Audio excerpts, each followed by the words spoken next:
welcome to Scry-fi. We're going over episode 4 of season 2 of Strange New Worlds.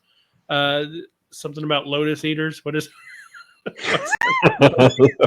Among the Lotus Eaters? That's it. Yes. Yeah. The Enterprise discovers that all of its lotus have been eaten everywhere on the ship, and no one knows who ate all the lotus. I love that they're using the poetic language of the series for names. Like the old series had "House sharper than a serpent's tooth," and "For the world is hollow, and I've touched the sky," and all these weird names. I love that they're doing it. The only problem is, and the same problem with the original series, is it never tells me what the episode is about. Well, I think that's kind of the point. They don't want to give anything away, but they want it to sound kind of intriguing. And that really comes from the old tradition of pulp sci-fi stuff. Did those kinds of titles too. Asimov used to, and Roddenberry, they all did titles like that. Right, but I mean, it's not like Measure of a Man where okay, I can see the correlation of why it's titled that way. Yeah. This is just random nonsense words. Usually it's some kind of phrase from a Shakespearean play or, something like that, or a poem. Yeah. Okay, so, it was an intriguing episode. Yeah. It was. Well, we finally got to do the thing I've been talking about, which is go to a planet and get involved in some sci-fi stuff. Loved the episodes before this and stuff. I was waiting for that episodic Star Trek thing. And this is a Star Trek thing. Yeah. Well, one thing that I'm noticing in these, and maybe this is a catch-22 for them, but in every episode they've done, I feel like there's an element in it that's been done before. They've had the episode about the contamination, and now they got to go clean it up. They had episodes about time travel stuff. It always seems like there's something. But, in all fairness, Star Trek's been around a long time, and I don't know if it'd be possible to come up with an episode that is good if it doesn't have any tropes whatsoever, doesn't have anything repeated. So maybe it's just all the details that make it cool to see. But here they purposely go back to a planet that's referenced. And I've seen or heard that they're kind of doing that on purpose. That's what I mean about the catch-22 thing.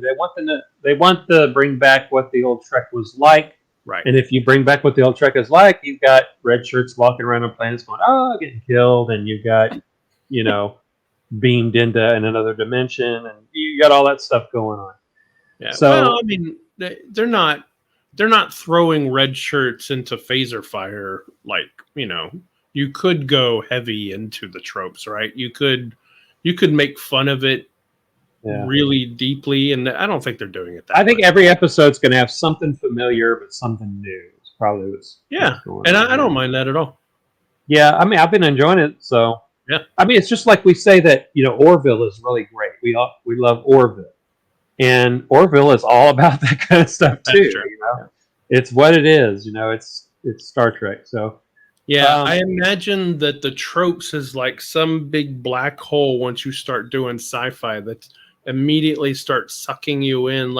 It's got to be really hard to go, because you can do sci-fi that's outside the realm of Star Trek, but then you got to go really weird with it. And then people are like, that didn't feel like Star Trek to me, right. Yeah. So you're trying to please everybody at once, and it's just it's tough. But as far as this episode goes, I did enjoy it. I will say this about what they've been doing with the series is that it doesn't feel like they're bending over backwards just to please the audience. It feels like they're building really fun and interesting stories. It's not you threw that in there because you wanted to make me laugh, right? It really feels, it feels. I've seen bad nostalgia done before, and this doesn't really trigger that for me. Yeah. But so what's interesting about this one is chronologically in the episode, I guess, they pretty early on reveal, this is about Rigel 7? Rigel 7, yeah. I've got, there we go. Rigel 7. And we're in the way of it right now. You can actually see it. There we go. Where it says it at the top left there. Rigel 7. Rigel 7. So this is referencing a part in The Cage. Now, The Cage is the episode with Pike in it, but this people don't often realize this. I've seen in a lot of comments in various forums and stuff. People don't seem to understand The Cage happened several years ago from the point of view of this series. Right. So Christopher Pike has already lived through the events of The Cage, his first visit to Talos. Well, in that episode, I know you know this. I'm just for audience that don't. Yeah. In that episode, they have a flashback in the mind of Pike of this place that you're showing the picture of, which is Rigel 7. And so it's referencing the fact that he had previously gone to a mission to Rigel 7. And so this episode is saying, hey, you previously went to that planet. Now there's some issues going on with it. And so this is what Rigel 7 looked like before. Now, it's easy to get confused, and we were actually like, is that the same Rigel? Because there's been a lot of mentions of Rigel. So what ends up happening is that it ends up meaning in the canon that Rigel is a system with lots of planets in it. So I thought it would be fun for me to go through each of the Rigels and talk about what they are. I've got them all listed here, reading off of Memory Alpha, which is a really cool Star Trek wiki. And so all the ones that were mentioned are 2, 3. Oh, go ahead. I was just going to say, what is the maximum number that we know are there? That's 8. Too many Rigels. Too many Rigels. There's 8 of them, and at least 4 other planets and an asteroid belt, but they weren't actually mentioned what they were, those 4 other planets. So the ones that have things mentioned about them were Rigel 2.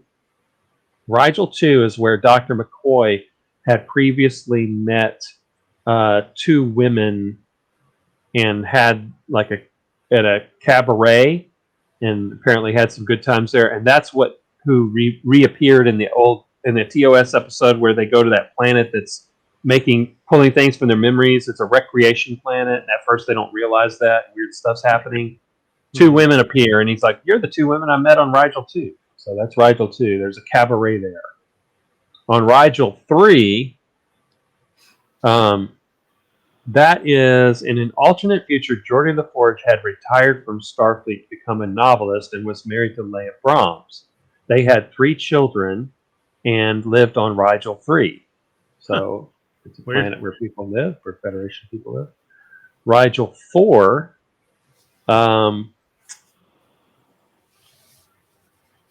it was home to the Rigel 4 natives, including the Hill people, and had deposits of baridium and uranite.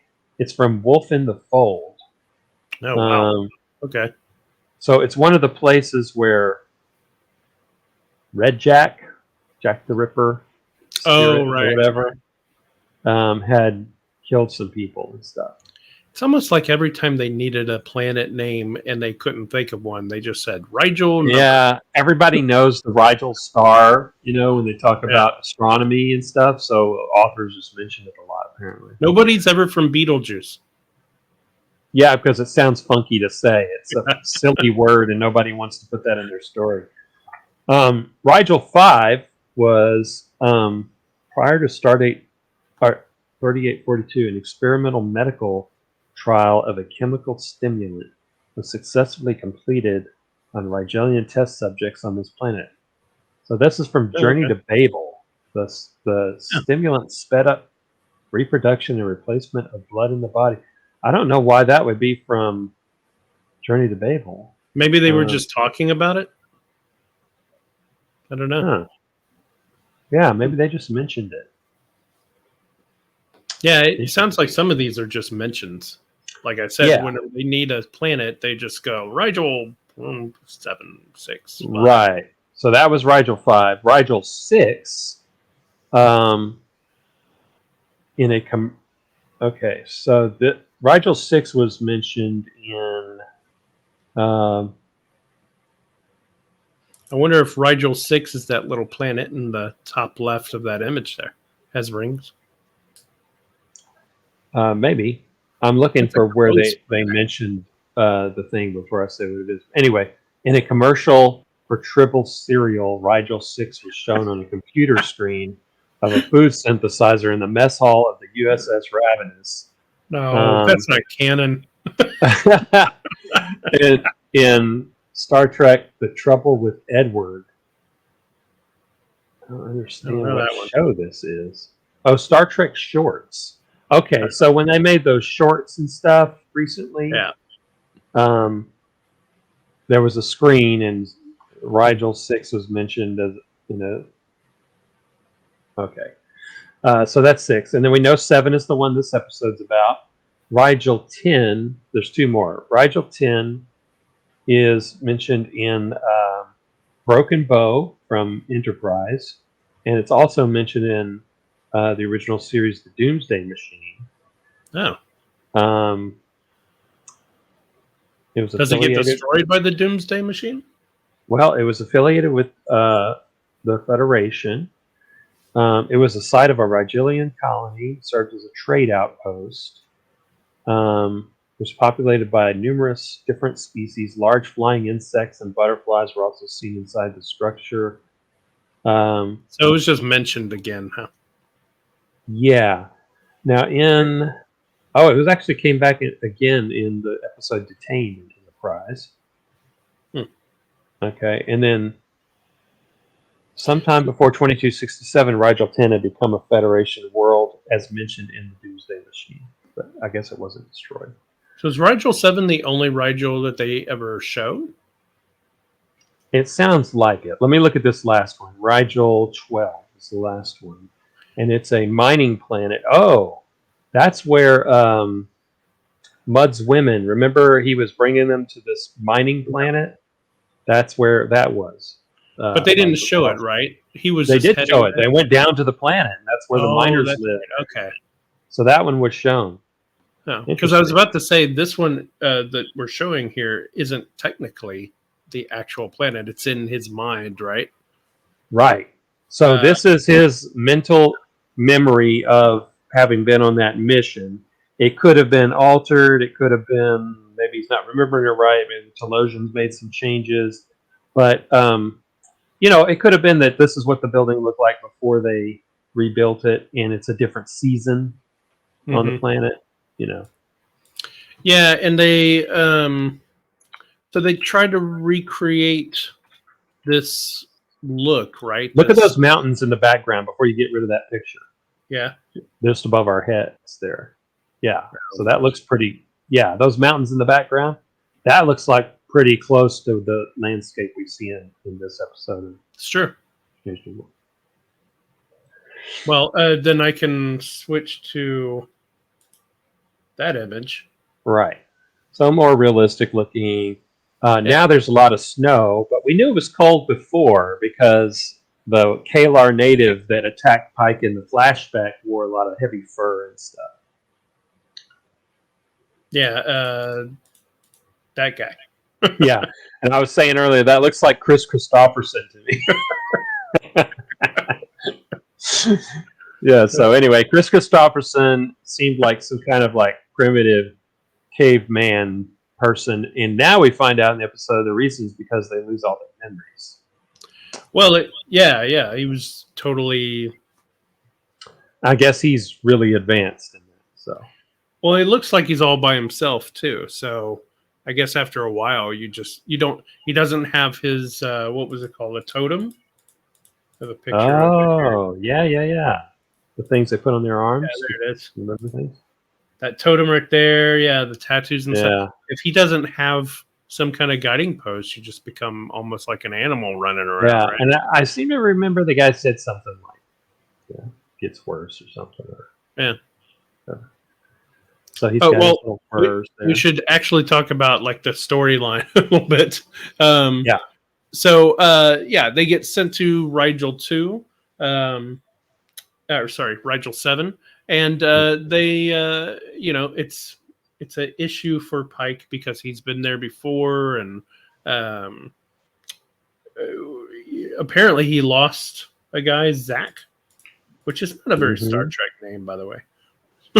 They took the K off, ZAC, but Well, it could have been ZACK. And I mean, they have Earth names, so Yeah. it could be a Zach.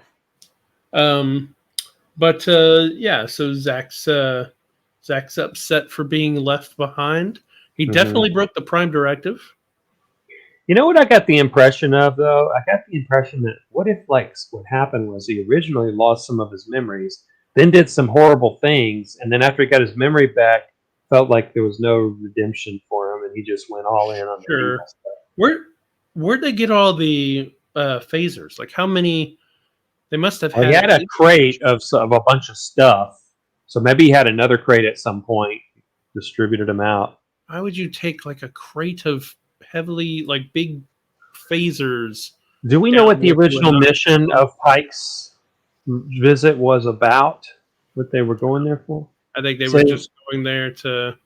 They probably brought down all those phaser rifles because a bunch of Chris Christopherson looking people were attacking them.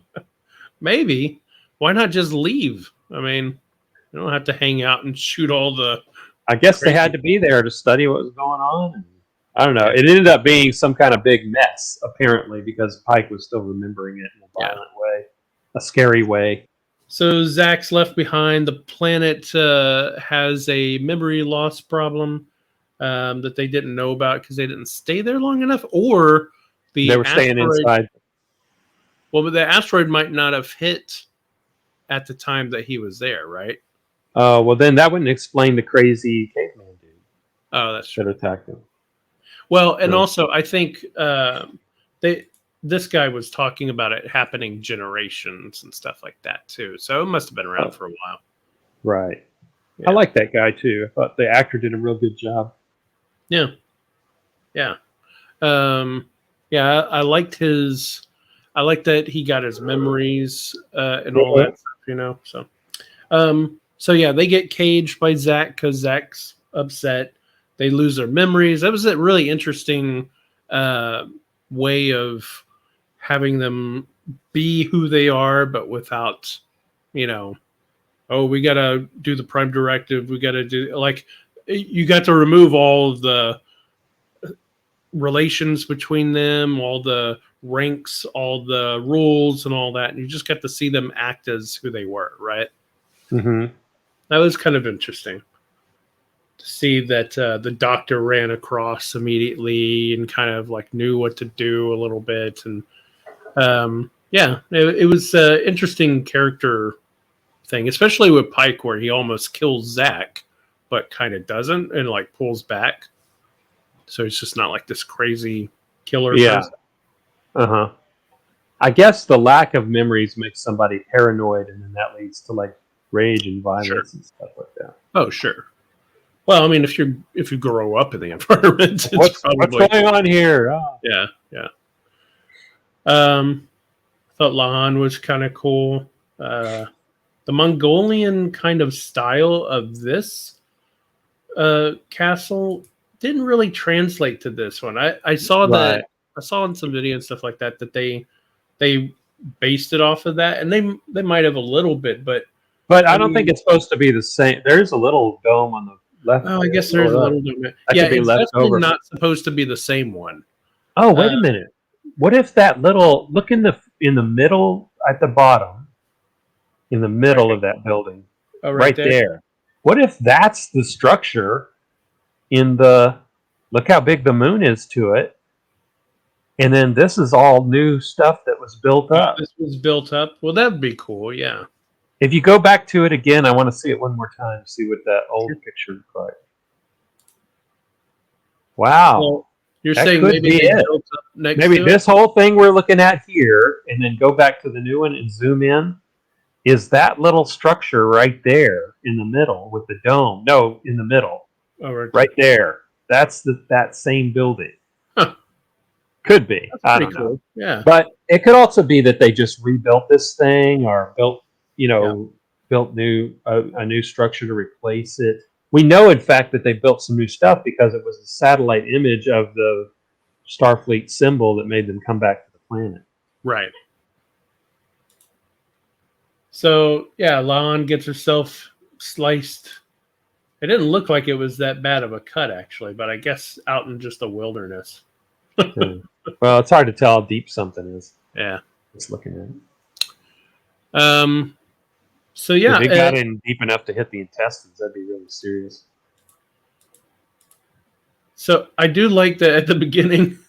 It starts with I'm going Erica. down to my first away. You know. I Yeah. know she's all excited and all that stuff. That was pretty funny. It was sad. Yeah, it's like missing out on the school. What's it called? Where you go out and go to the museums and stuff like that. This might be one of the few episodes that was kind of like, it was almost kind of like it was her episode because of all the narration and everything, but she didn't actually go down to the away mission. It was very odd. Well, I mean, she did still get to do this, which discover that she's the pilot and all that stuff, right? Uh-huh. That was an interesting episode. I mean, part of the episode where Spock is like, well, let's go hide. Spock was kind of useless. Well, before he loses his memory, he tells them to do exactly the opposite of what they should be doing, which is right. Yeah, they went into the very asteroids that were causing the problem, thinking there was. I thought it was coming from the star, from the sun. So that seemed logical to me. Yeah, because he was saying some kind of radiation or something, but it seemed like he would have scanned around or found that it was in those, and you shouldn't go in those. I don't know. Yeah. Yeah, I guess they probably without weren't able the to ability. Yeah, without the ability to detect it, you just go, well, there's a bunch of ore over there. It might protect us from the stuff you don't know what's coming from that. Yeah. Yeah, that seems true. But so they go in there and she figures out how to fly really quickly, which is, it kind of makes me think of. Well, they said the stuff you knew, just like they knew how to talk, long-term memory, or whatever. Right. So it kind of makes me think of like whenever you're driving, if you have been to a place only once or twice before, if you don't think about it that much, you can get there. But if you start thinking like, okay, was it this and this, you can talk yourself out of it. So it looked like you just got there and just started doing, trying not to think too much about it and just did it by instinct, or they said by feeling, right? So yeah, that's kind of neat. Yeah, I like her character a lot. She's fun. Another thing too is that earlier in the episode they had already pre-mentioned that they were going to turn off a lot of the automatic systems, so it's a manual control thing, because I think their sensors weren't working well in the system or something like that. I don't remember what the reason was, but they had to do something more manual than they would normally do it. So now she really is intuitively just controlling it like a video game. No. I like that they're walking around randomly. I don't know. I was wondering during the episode, like, what are these people doing? Like, even if you lost your memory, why would you stare at this blank white wall? Is that the male dress that we saw in Next Generation? Oh, yeah. Look at that. I didn't notice that. Yeah, I didn't either. Oh, that's cool. Big old shoes.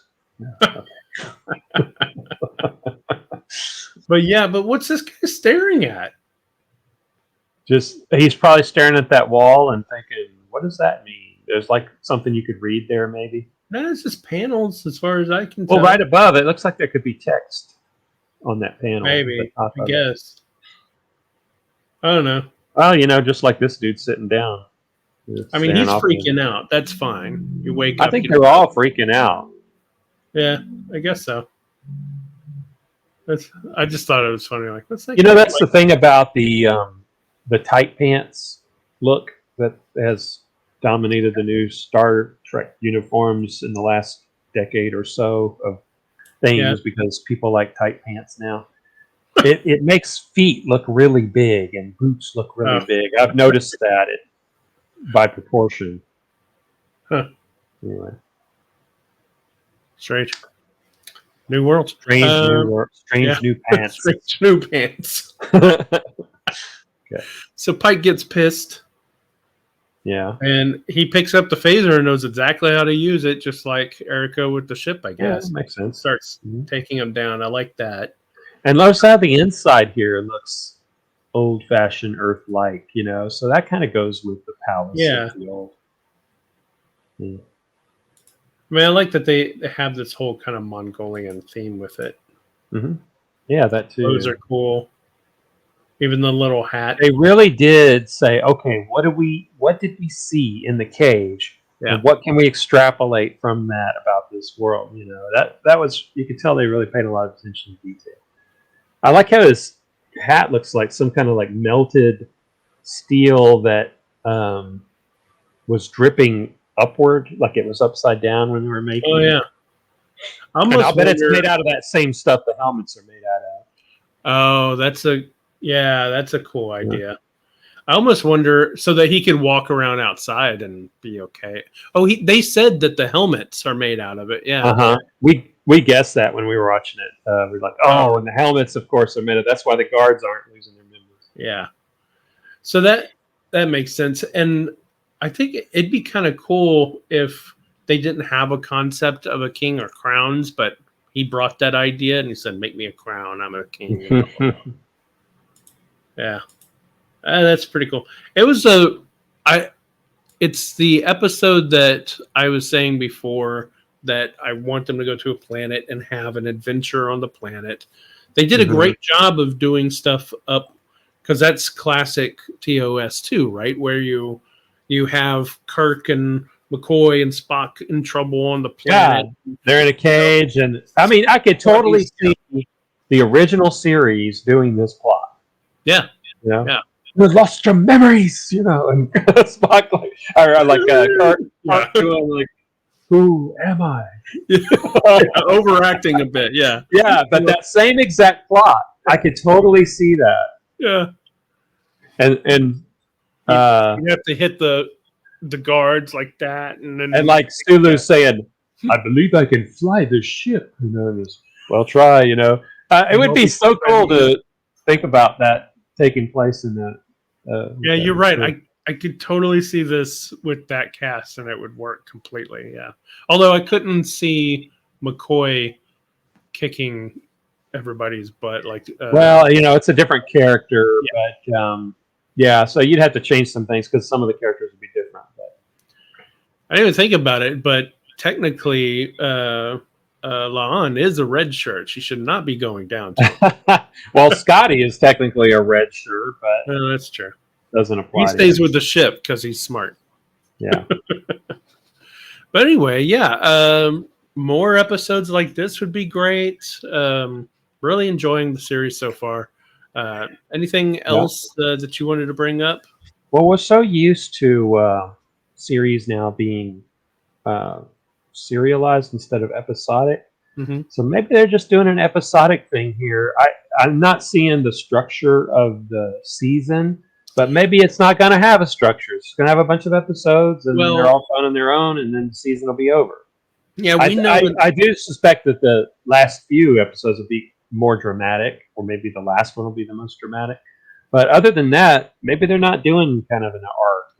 Well, we know that in the beginning of the season, they were like, "Oh, the Gorn War is about to start." So yeah, we're gonna see them again, I'm sure, because they keep showing the Gorn stuff, and they said previously. It's like they're trying to make you remember the Gorn all the time. So. Yeah, but that's fine. I think it's going to be. I love that they're doing little episodic stuff in there. Even in DS9, whenever they did the Dominion War, every now and then they'd stick an step aside and just have a one-off. Yeah. So I like doing both. I like that they have the episodic thing, but there's this overarching thing going on that you have to. If they don't have a strong arc, if it's just like references to stuff and mainly it's episodic, I think that's okay too. They're trying to get back to that old style feel. So. Yeah. No, I really like it. And the good thing is the original series and the episodes, you know, they'd have episodic stuff, but they didn't focus on character growth. They just had story kind of thing, and they were always the same character pretty much. In this, I like that they have story, but the characters are being influenced by those stories. Like you're seeing the growth of them and how it affects them and how they come together and become friends. Or you definitely do see that going on the arc over time of their characters in TOS. But You know, I'm going to do a shout out to another channel here because there's one called The Target Audience, is the name of their channel. And it's two guys who hadn't seen Star Trek before, and they went through and they watched the whole original series. They do other reactions too, but they were doing the original series. And that's where I came to see them, and I watched every one. It's really cool to see somebody from the beginning experience Star Trek, and they watch everything in release order. So you get to see and then they talk about what they thought about the episodes. Very interesting. And there were lots of episodes that people have classically thought were bad episodes that they really liked and appreciated it, and vice versa. And so it was kind of cool. And one of the things they made me realize is that in the last episode of the original series, the one where Kirk's former flame tried to become a captain by taking over his body. Which body? Generally, I don't think it's a good episode or anything, but there were things about it that they made me appreciate, which were that there was mentions in that episode, and this is why I'm bringing this up, that where they say, what about the time where they're trying to prove that Kirk isn't really Kirk, and they said, what about the time we did this, and like almost all the stuff they mentioned were actual episodes from previous stuff. And so that was really a cool bit of continuity. There's more in it than you realize when you watch TOS. That's pretty cool. That. Yeah. Yeah. Well, that's nice. I'll check out that episode. That series as well. Yeah, it's fun. Right now, they're at as of the recording of this video, they're doing the animated series now. They finished TOS. So they're doing all those. But I can't wait for them to get to the films. So we'll see. But. Cool. Yeah, that'd be fun. All right. Well, thanks for watching. We'll be back next week for to talk about the 5th episode. Cool. All right. Thanks a lot. Thank you.